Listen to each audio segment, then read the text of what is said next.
Pagi hari ini kami bersyukur kepadamu kalau kami boleh bersama-sama beribadah, kami bersekutu di tengah keterbatasan kami malam hari ini. Tapi kami percaya tidak mengurangi kehadiran Tuhan dalam persekutuan kami malam pagi hari ini.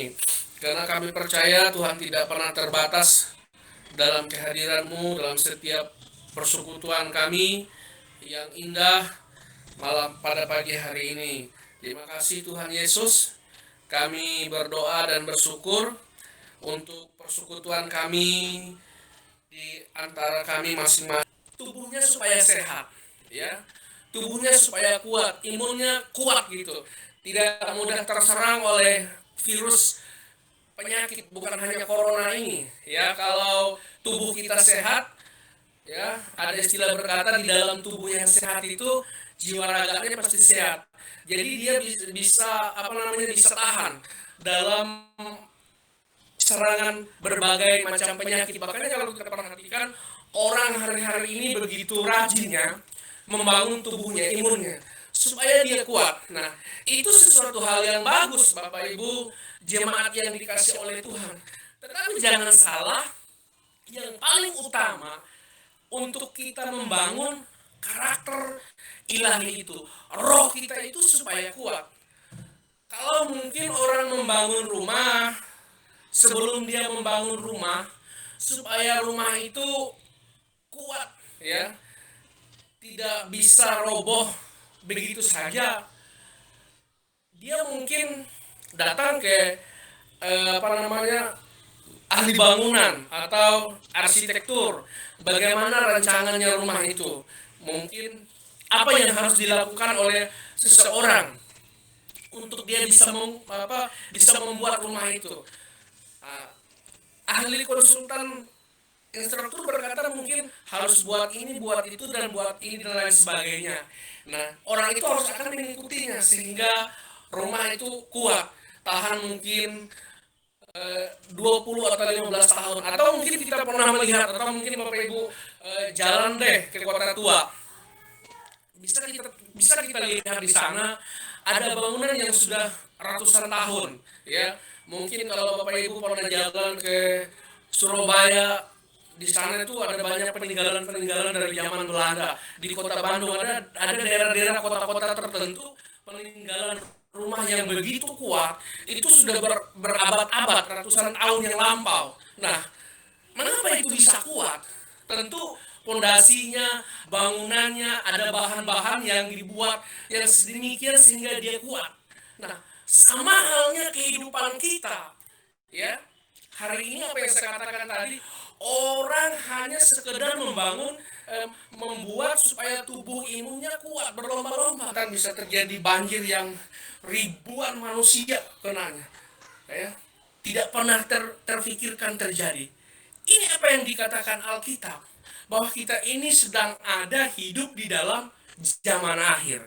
Nah, oleh sebab itu Bapak Ibu yang dikasih oleh Tuhan, makanya kita harus mempersiapkan karakter kita, roh kita supaya kita kuat menghadapi situasi kondisi yang akan terjadi dalam hari-hari hidup kita. Nah, Bapak Ibu yang dikasih oleh Tuhan, makanya kita harus membangun roh kita, ya. Roh kita harus kuat, ya. Bukan hanya sekedar untuk kita menangkalkan penyakit, ya, tetapi kita harus memiliki roh yang kuat dalam kehidupan kita, ya. Nah, Bapak Ibu yang dikasih oleh Tuhan, di dalam manusia, dalam jiwa kita, dalam tubuh kita ini ada 3 istilah, ya. Istilah namanya tubuh, ya, jiwa, dan roh. Nah, orang seringkali yang dia lakukan supaya dia kuat ini hanya tubuh. Tubuh ini kan berbicara tentang daging kita. Daging kita, ya. Dalamnya, luarnya bagus orang, ya kan, sedemikian rupanya, bagusnya. Mungkin kalau perempuan dia dandanin, ya kan, didandanin, mungkin tiap bulan datang ke salon, rambutnya ini. Nah, tubuh ini yang dihiasi, ya, dipelihara oleh. Padahal kalau kita perhatikan di dalam Alkitab, tubuh ini sesuatu hal yang sifatnya kan tidak kekal, ya, tidak kekal, ya. Nah, ini yang dikecam oleh ahli-ahli, oleh Tuhan Yesus kepada ahli-ahli Taurat dalam Injil Matius, Bapak Ibu yang dikasih oleh Tuhan. Jadi mereka hanya menampilkan tubuh mereka sedemikian baik sehingga kelihatannya bagus kehidupan mereka. Nah, tidak jarang kalau kita temukan kenapa orang datang ke gereja beribadah, ya, tidak memiliki keseriusan gitu, hanya datang karena yang dia tampilkan hanya tubuhnya saja, dia tidak memiliki roh. Nah, oleh sebab itu Bapak Ibu yang dikasih oleh Tuhan, ya, ini sesuatu hal yang penting dalam kehidupan kita. Jadi yang kita perhatikan, yang kita bangun, jangan hanya tubuhnya saja yang di luar, yang sifatnya hanya di luar tubuh kita yang kita pelihara. Tapi kita harus apa yang dikatakan oleh Rasul Paulus, kita bangun manusia roh kita ini supaya kita kuat. Nah, yang kedua jiwa, ya, jiwa.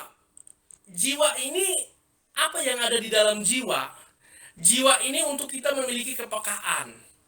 Kepekaan untuk kita bisa membedakan mana yang baik, mana yang tidak baik. Karena di dalam jiwa ada hati nurani. Di dalam jiwa itu ada hati nurani. Kita bisa membedakan, oh ini yang tidak baik, ini yang baik. Nah, kenapa kalau kita perhatikan hari-hari ini, ya, orang hati nuraninya nggak jalan lagi, ya, nggak jalan. Kalau kita perhatikan gini, Bapak Ibu yang dikasih oleh Tuhan, banyak orang pintar, ya, banyak orang pintar, tapi hati nuraninya nggak jalan. Karena hati nurani itu untuk kita bisa membedakan mana yang tidak baik, mana yang tidak baik.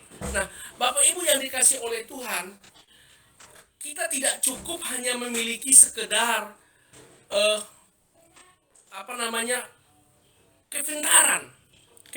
Banyak orang pintar, tapi hati nuraninya tumpul.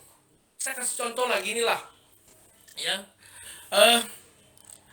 Berapa banyak orang yang kena kasus, yang ditangkap KPK. Orang itu bukan orang yang bodoh, ya. Mereka itu memiliki kepintaran, bahkan sekolah yang tinggi, tetapi jiwa mereka nggak ada. Kenapa? Karena dalam jiwa mereka itu tidak bisa membedakan mana yang baik, mana yang tidak baik. Nah, oleh sebab itu Bapak Ibu yang dikasih oleh Tuhan, mari kita perhatikan di dalam jiwa kita ini, ya, kepekaan kita. Apakah jiwa kita ini baik atau tidak baik? Ya, makanya kalau orang jiwanya tidak baik, ya, walaupun kelihatannya orang itu pintar, ya, karena di dalam jiwa itu ada, kita bisa memahami, kita bisa membedakan, ya, sesuatu yang tidak baik, apa yang tidak baik tadi yang saya katakan tadi. Makanya Bapak Ibu yang dikasih oleh Tuhan, kita perlu memahami betul-betul dalam pribadi kita. Nah, jiwa kita ini, ya, baik kelihatannya, orang itu pintar kelihatannya, tapi jiwanya kurang, ya, karakternya kurang, ya. Nah, yang terakhir, roh kita itu. Di dalam roh inilah kita bisa, kalau kita memiliki roh yang kuat, ya, maka kehidupan kita berdampak untuk kita kuat, ya, dalam kita mengiringi Tuhan. Nah, kalau saya perhatikan gini, ya, jadi ketika jiwa orang dan tubuh orang ini rusak, itu maka akan berdampak dalam kehidupannya, ya. Orang bisa pintar, ya, orang bisa bagus penampilan, ya, penampilan luarnya, tubuhnya tadi. Tetapi kalau tidak memiliki roh yang kuat di dalam Tuhan, seseorang itu akan hancur. Coba kita perhatikan gini dah. Saya pahami gini. Ada banyak orang Kristen, ya.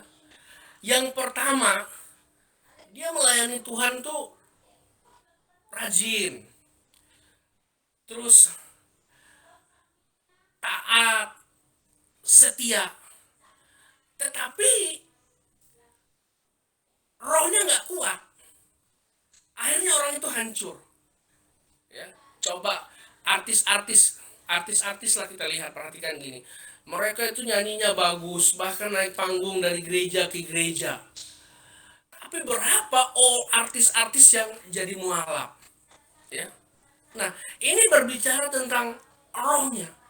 Kenapa? Kalau orang memiliki roh yang kuat, maka dia itu di dalam roh dia itu orang akan memiliki yang namanya hubungan dengan Tuhan. Kalau orang tidak memiliki roh yang kuat, dia nggak bisa memiliki hubungan yang kuat dengan Tuhan. Ya, karena apa? Karena seringkali kita hanya menonjolkan yang tadi tubuh kita, ya. Berapa banyak dah orang ke gereja, kalau kita perhatikan gini, hanya formalitas saja. Sebenarnya gini, kekristenan itu bukan mengajarkan agama, ritual, ya.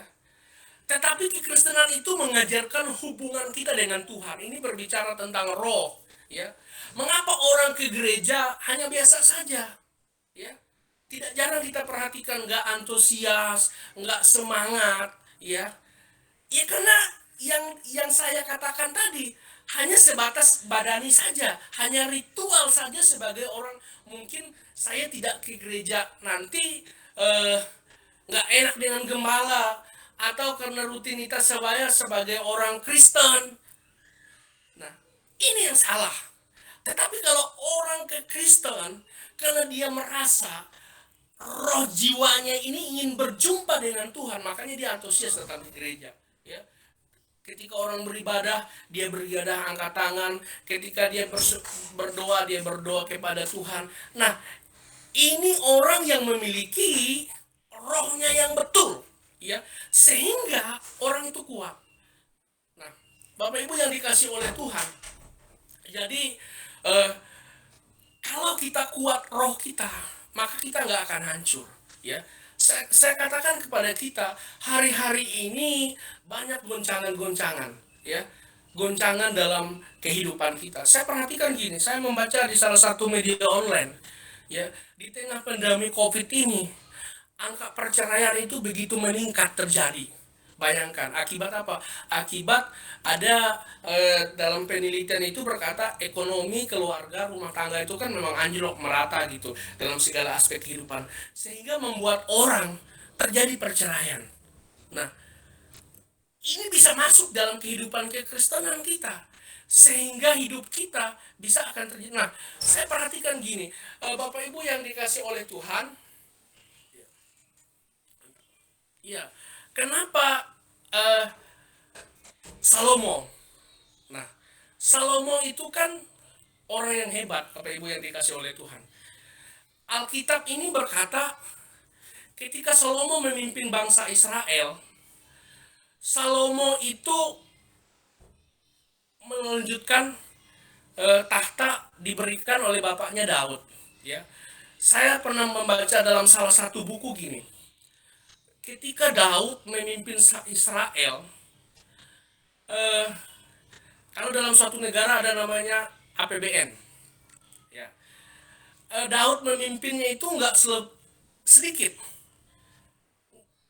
Tetapi ketika Salomo memimpin bangsa Israel, itu APBN-nya dalam buku itu berkata gini, keuangan negaranya itu begitu meningkat, ya, begitu baik gitu, sehingga apa buktinya gini, yang membangun bait Allah itu kan Salomo. Daud memang mau membangun, tapi kata Tuhan bukan dari kamu, dari generasimu, sehingga dikatakan di dalam Alkitab, itu dia membangun bait Allah itu dengan hal-hal yang begitu emas, permata, dan lain sebagainya. Nah, sehingga Salomo itu dianggap dia cakap baik dalam ekonomi, baik dalam segala hikmat. Bahkan Alkitab mencatat tidak ada raja yang sebelum dan sesudah pintar Salomo. Tapi tahukah Bapak Ibu, ya, Salomo akhir daripada hidupnya, ya, sesuatu hal yang tragis, ya. Kepintaran Salomo, yes. Keberhasilan Salomo, yes. Alkitab mencatat. Tetapi dari akhir daripada kehidupannya Salomo, Tuhan mencela Salomo. Kenapa? Salomo pintar nggak? Pintar. Salomo bijak nggak? Bijak. Salomo dalam keuangan ketika dia memimpin bangsa Israel dalam buku itu berkata, tiga kali lipat dibandingkan ayahnya. Dia bisa membuat bangsa Israel itu kaya. Tetapi akhir daripada hidup Salomo, mari kita melihat Alkitab ini. Nah, ini yang harus kita pahami. Supaya kita menjadi orang yang Kristen bukan hanya sekedar pintar, kita sekedar bijak boleh. Tetapi kita harus memiliki yang namanya roh yang kuat. Kalau orang rohnya yang kuat, dia bisa membedakan mana yang tidak baik, mana yang tidak baik. Makanya saya katakan tadi contoh, berapa orang yang ketangkap oleh KPK, bahkan mereka itu orang yang pintar, orang yang bersekolah tinggi. Tetapi hikmat mereka, roh mereka tidak bisa membedakan mana uang negara, mana uang dia. Bahkan dalam ruang lingkup kekristenan pun juga seringkali terjadi. Nggak kita sadari mana istri kita, mana istri orang lain. Ya kan? Kita nggak bisa memahami ini. Tetapi kalau kita memiliki roh yang baik, kita akan bisa membedakan mana yang baik, mana yang tidak baik. Nah, ini yang saya perhatikan dalam kehidupan Salomo. Salomo tidak memiliki kepekaan roh yang kuat, sehingga Salomo akhir hidupnya tragis. Mari kita lihat dalam Raja-Raja.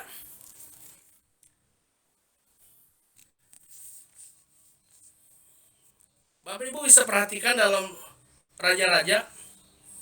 Saya akan bacakan untuk kita semua. 1 Raja-Raja pasal yang ke-11. Nah, ini dia ayatnya. Mungkin Bapak Ibu dari tadi menanyakan ayatnya mana. Kita akan perhatikan. 1 Raja-Raja pasal yang ke-11 ayat yang pertama. Bapak Ibu bisa perhatikan, saya akan bacakan untuk kita. Judulnya Salomo jatuh ke dalam penyembahan berhala. Adapun Raja Salomo mencintai banyak perempuan asing di samping anak Firaun. Ia mencintai perempuan-perempuan Moab, Amon, Edom, Sidon, dan Het. Sampai di situ dulu. Nah, di situ dikatakan gini. Kenapa di situ dikatakan adapun Salomo dia mencintai anak perempuan Firaun, Edom, Sidon, Het. Ayat ini ada mengindikasikan gini. Penafsiran begini. Di dalam pasal yang pertama dari kitab Raja-Raja ini, di situ kan ada hanya waktu itu Firaun itu